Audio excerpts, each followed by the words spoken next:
Wahida Clark Publishing presents Thirsty, written by Mike Sanders, narrated by Mr. Gates.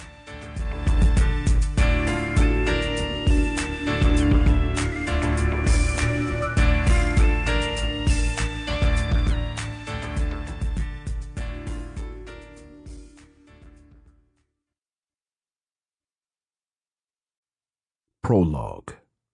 Justice.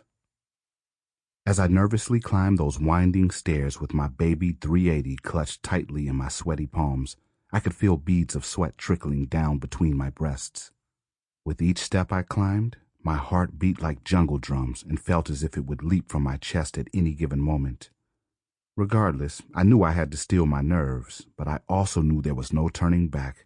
I decided that today would be the day I'd make this nigga pay for all the pain and anguish he'd put me through.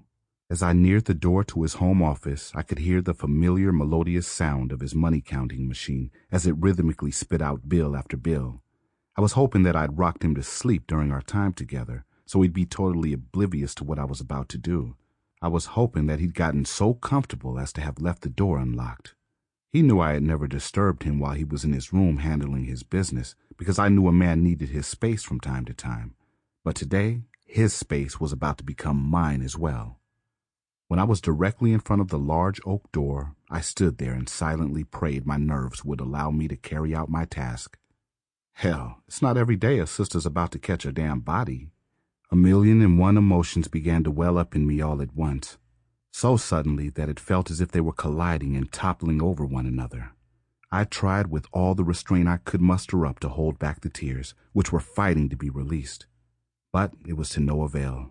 My eyes lost the battle and the water sprang free. Mascara streaked down my chiseled cheekbones as the tears flowed freely.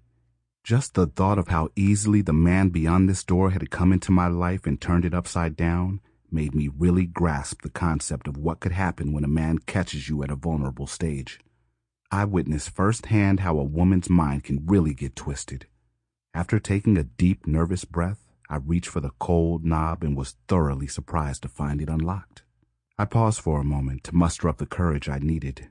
With a trembling hand, I twisted the brass knob and hurriedly pushed the heavy door open just in time to witness the nigga's eyes almost pop out of their sockets as he looked up from his desk where he sat.